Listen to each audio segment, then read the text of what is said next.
You're listening to the Zandbergen Report, where wealth strategies and investment wisdom collide with Bart Zandbergen, your distinguished host and certified financial planner. Welcome to the Zandbergen Report, a showcase for wealth strategies and investment wisdom that's essential for our evolving world. I'm your host, Bart Zandbergen. In studio, as usual, we have Paul. Paul, I've noticed something today. Yes, you did. What? Yeah, you're not having corporate meetings or interviews today because you're back in the Paul garb of hoodies and jeans. That's right. I'm dressed back like I'm a college student back in the 60s, man. Power to the people. Well, I'm real excited today to have a longtime friend and business associate, Michael Marion from Marion Consulting. In my area of expertise in financial advising as a CFP, of course, we are exposed to all areas of financial planning, from investments to tax planning, retirement planning, insurance planning, which includes life and disability insurance. But I've found that in order to really do the best service to my clients, you really got to have an expert, and that's what Michael has been for me and for our clients. So, Michael, welcome to the show. Thank you. Hey, Mike, and although I built you up just a bit, do you mind telling the audience a little bit about what brought you where you are today? Well, I started in the insurance business when I was 20 years old, and that was 39 years ago. And so I was pretty young, and I had to have a really good mentor that taught me that the big life insurance policies were purchased by the wealthiest people because of the estate tax liabilities. So I learned at an early age that in order to go after some large life insurance opportunities, I had to find out how to do estate planning and to use life insurance as an estate liquidity tool. Okay, great. And so, wow, 39 years. And always in your own practice? Well, I started in a prudential office for a couple of years, and then I got mentored by an industry leader for about 4 years. And so for the last, I'd say, 34 years, I've been on my own. Okay, all right. So Michael and I were talking, and one thing I want to make really clear is this is not Life Insurance 101, today's episode. We're going to go right to the top, right for advanced planning, high net worth planning. Letitia and I, in one of our shows, we're going to cover more Life Insurance 101. And I will say that there's, I don't know if you actually ever heard this before, Michael, but it's one of signs that I picked up really early in my career. And I say that life insurance is a lot like broccoli. I eat broccoli not because I really enjoy it or like it, because I know it's good for me. And I find in a lot of cases, especially in the higher net worth, like you may not like life insurance, but it's often good for you. Absolutely. All right. So I know there's a couple of things I want to make sure we cover today. And this one kind of overlaps, I think, to a great degree what you and I both do together.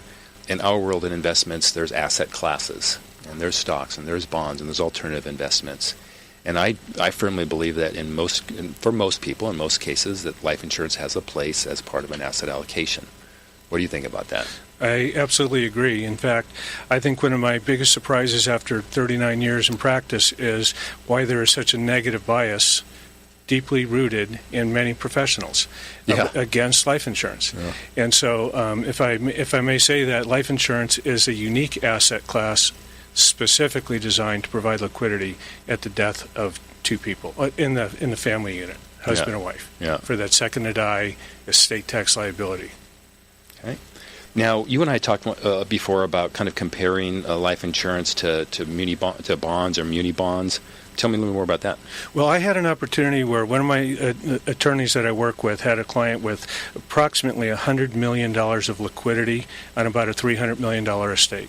And my attorney said to me, he goes, Michael, I think he needs life insurance for liquidity. However, he's totally against it. He feels that he has all the liquidity he needs. So put something together that answers the question, why would somebody that has all the liquidity they need to pay estate tax, why would they buy life insurance? So I just did a simple allocation. I said, let's take $72,000 a year out of the bond portfolio. There's millions of dollars in the bond portfolio. Let's leave the millions there, but take out $72,000 a year and allocate it to a different asset class designed to provide liquidity, and that's second to die life insurance. Well, that $72,000 a year generates $10 million worth of tax-free estate liquidity until they're 100 years old. So I said, now let's compare that to the bond portfolio. If I take the bond portfolio and I allocate it and I left that $72,000 there for 37 years, I'd have about $5 million in bonds. yet I have $10 million worth of life insurance. Mm-hmm. And that's a guaranteed life insurance product. Yeah. So when I was able to demonstrate that to them, they actually said, well, why do I hate life insurance? That was the quote from the client. Yeah. Why do I hate life insurance? Because that made so much sense. Yeah, again, I'm going back to the broccoli. Exactly. You know what? You mentioned a term that maybe not everybody knows. Describe second to die. Second to die was designed when we had an unlimited marital deduction between spouses. So back before Ronald Reagan, if a husband or wife died, there was an estate tax at the first death. Mm-hmm. So there was a lot of insurance being placed to cover that estate tax liability so the surviving spouse didn't have to sell assets. Ronald Reagan gave us an unlimited marital deduction, and we still have it today. So that means the insurance industry created a product that says we're a very wealthy family, we don't need insurance for the surviving spouse. What we need is liquidity when both spouses die. So the insurance industry created a product called Second to Die, or survivorship life insurance. So it doesn't pay when the first spouse dies, it pays when the second spouse dies. Yep. And that's when we need the liquidity for the estate tax. Okay, so right, we use it exactly and precisely for estate taxes and estate planning. Great. So we both know that life insurance has many different needs. One, of course, is estate liquidity. And I think many of our listeners might not know that life insurance, when designed properly, is also a great retirement plan or tool or supplemental retirement tool. I know you and I have talked about an example that was in the headline news, that Jim Harbaugh from University of Michigan. Do you want to elaborate a little bit more on that? Sure. I mean, this is anybody that wants to Google Jim Harbaugh and his bonus structure, they will find that the University of Michigan decided to give him a $14 million bonus paid over 7 years, $2 million a year over 7 years. And they paid it into an indexed universal life insurance product. And this is because now we have $14 million invested in the market, growing in a tax-efficient environment. Later, when he's 66 years old, according to the plan that they designed, he's looking to receive about $1.4 million a year income until he's 98 years old, tax-free. Yeah, that's pretty amazing. Okay, that's about $45 million worth of tax-free income generated by that plan. Yeah. That's a significant bonus for a celebrity. Yeah. He's obviously a celebrity. Now, we've done many of these for executives of successful, closely held businesses as well. Yeah. You mentioned index universal life. So relatively speaking, in the life insurance world, I think that's a newer term. I mean, back when I first got in the business, variable universal life was the big thing, and before that was universal life. So you want to elaborate on the differences Sure. between? Well, variable universal life was very popular when the markets were going gangbusters. Yeah. And people would say, why do I want to invest premium dollars into a product that's earning 4% on a fixed universal life chassis? Yeah. So the insurance industry is always quick to create what people want. And what they wanted was the ability to take their cash value and invest it in the market. And they did. And these insurance products have 40 or 50 mutual funds that they can invest in. They're like mutual funds. But what happened is when we had major market corrections and we have a 20 or 25% hit to cash values, somebody that was paying a $100,000 premium is now getting a premium call for $200,000. Yeah. And they weren't planning that. So that became a real black eye, really, to the insurance industry. The product is still available for sale. But what the insurance industry did to protect that was created indexed universal life. Now, it allows our clients the ability to invest in the markets, international markets, U.S. markets, all kinds of different indices are available, but universally they all have a floor. So in a 20% down market, which we might have a big correction in the next few years, they're never going to go below zero. Now, what do they pay for that? They pay on the upside. If the market does 19%, they're going to be capped, and those caps vary at 8.5% or 9.5% or 10 or 11 or 13. Yeah. But you have, in essence, a collar. So you get market exposure, but you're never crawling back from losses. Yeah. So I've talked a little bit about this again, starting the business in the early '90s, and so VULs, Variable Universal Life, where that was the thing. Had a lot of clients we placed in there. Guess what I'm doing with those clients today? Rolling them into IULs. Index universal life, absolutely. Just because I think the possibility of market volatility is high, so might as well lock in what they've earned and give some protection. And I think the collar is reasonable. Absolutely. All right, so let's switch gears again for a second. we've worked on a few clients, and you presented something that I had never heard of before, and that I really like. And so we I think we have a generic term for it, calling it the option concept. Yes. I think that would be interesting to talk about in what you can. Well, this is a little bit more technical than I think we can get into in a short show. Sure. However, what I discovered in 2004 was something that really changed my career. And what happened was I had a lot of clients up to that point already. Then half of them felt like they had too much insurance, and half of them felt like they hated insurance and didn't want to buy any insurance. So what I did was I created a design that allowed them to have an option on insurance. So if a client said, I have a need for $10 million of insurance, but I'm not prepared to pay for that right now. What we did is we created an opportunity for them to put $10 million of insurance in place for a very minor commitment and give them the option, depending on their ages, for, say, 10 years or 15 years or 20 years, any time in those span of years, if they decided that they needed insurance, they have it. They don't have to then wait and go out and get medically underwritten. So, for example, we have had clients that I had one in particular that had a $65 million option. 4 years later, got brain cancer. Okay. Yeah. He was exercise. He's very happy he had the option. How much? Yeah. I used to tell all my clients, how much insurance would you buy today if you knew you were going to get a terminal cancer diagnosis next week? You'd buy all you could get. Yeah. Okay, but that's the hard thing. People don't want to spend money on something they don't think they're going to need, and as soon as they know they need it, maybe they can't get it. Yeah. And, interesting to that point, I just mentioned that we're converting some of our VULs to IULs, and they're having to go through underwriting again. And I'm really surprised.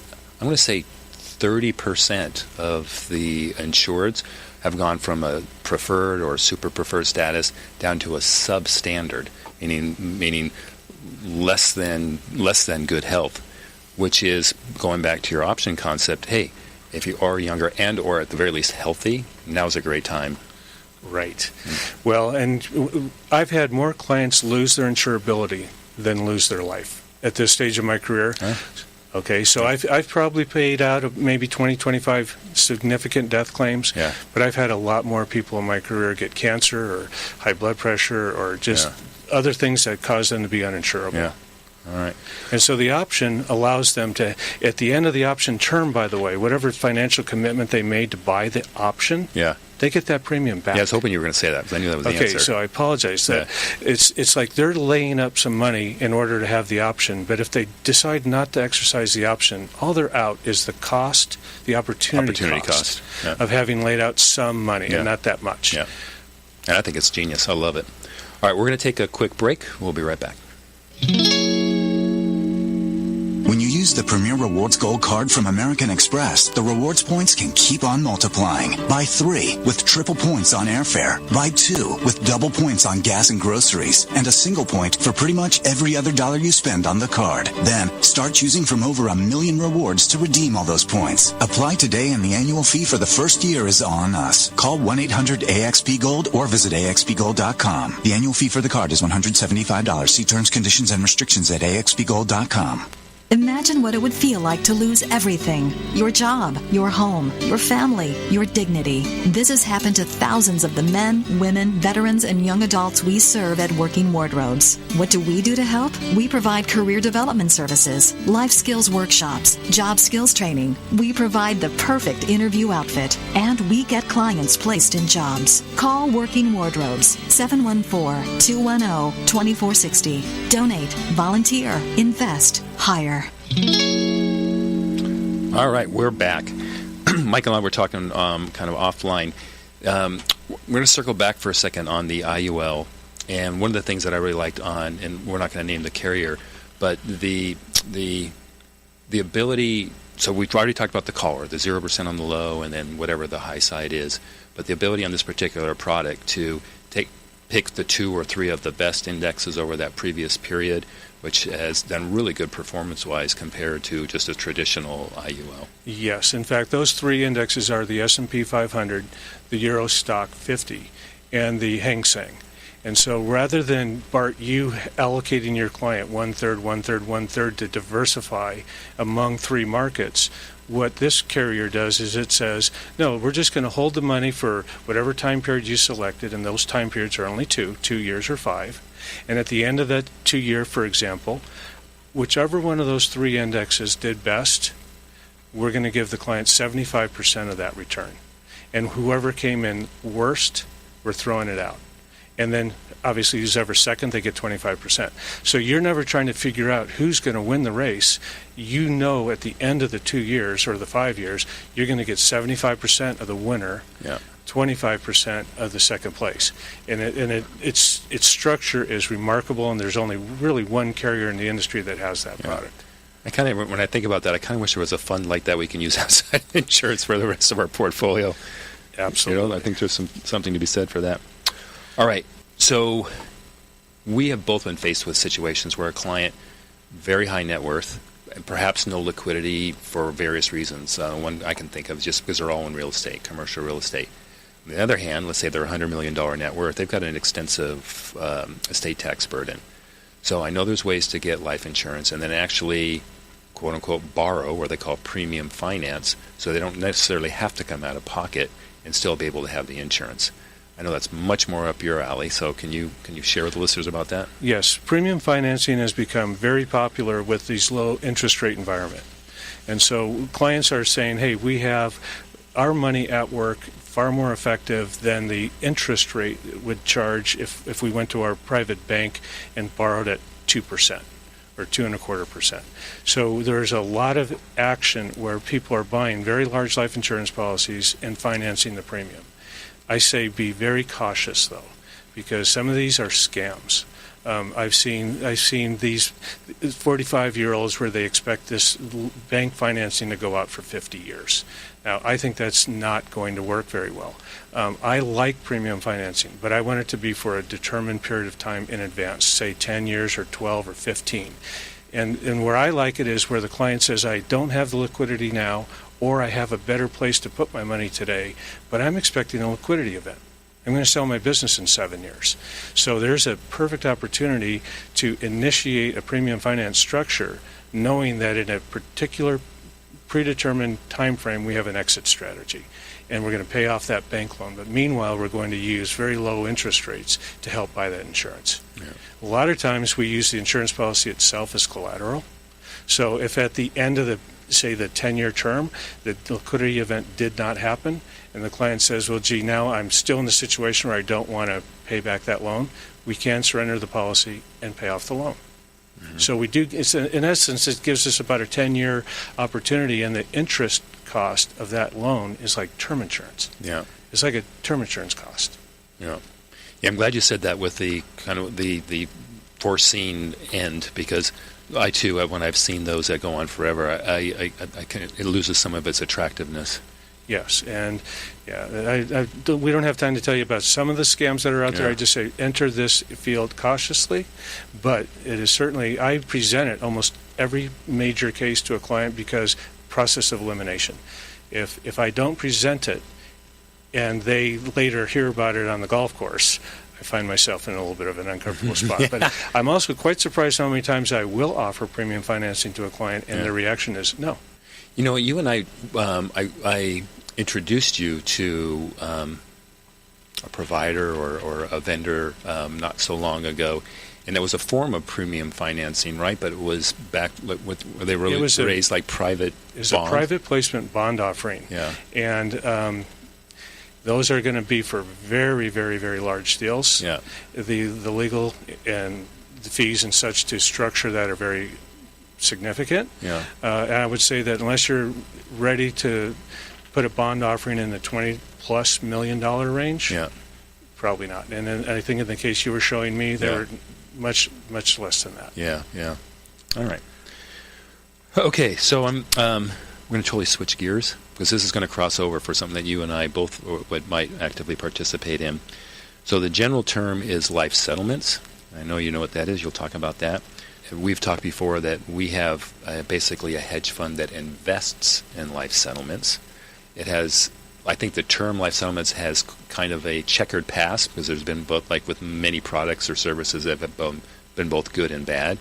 So what's your kind of experience and what do you know about life settlements? Well, the life settlement business was really booming pre-2008, and there was a lot of money in pools like your fund that were eager to go out and buy policies. What happened was the life expectancies that were being used were dramatically wrong. So a lot of these funds lost a lot of money. Also, we had the financial fiasco of 2008 and 9. Yeah. And so the money dried up for life settlements, but it is back.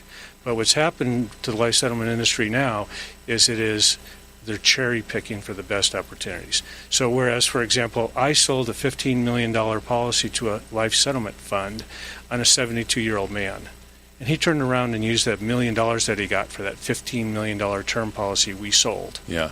And he went out and bought a new $15 million policy at preferred rates. Huh. Now, Yeah. there's something was wrong there. What the life settlement buyer thinks that the guy's going to die soon, and the new insurance company says the guy's a preferred risk. Yeah.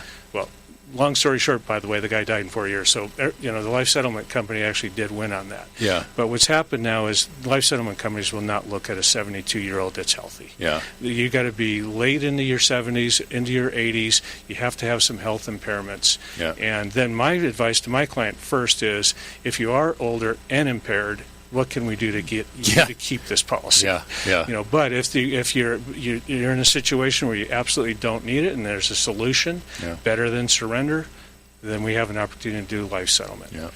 And the business is good these days still.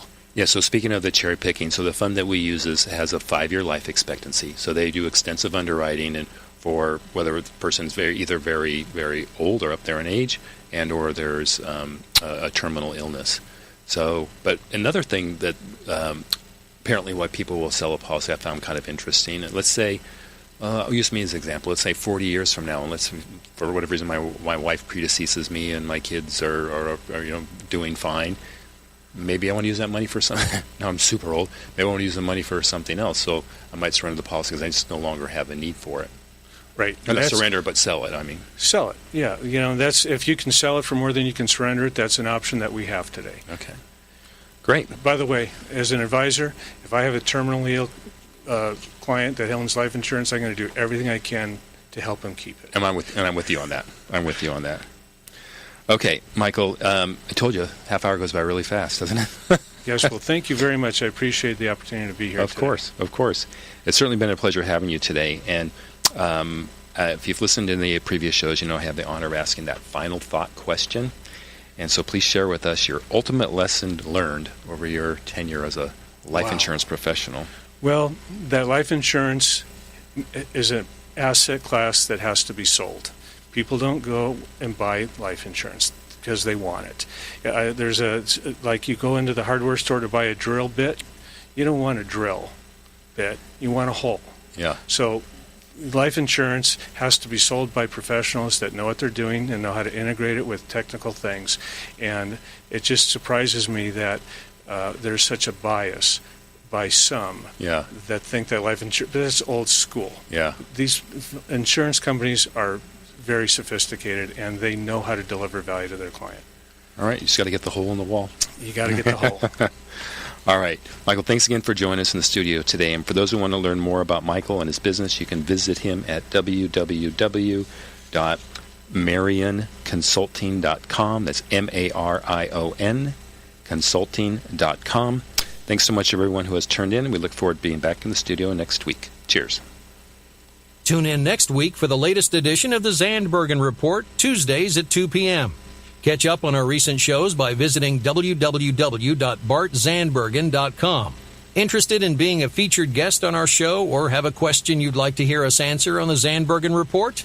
Email podcast@bartzandbergen.com.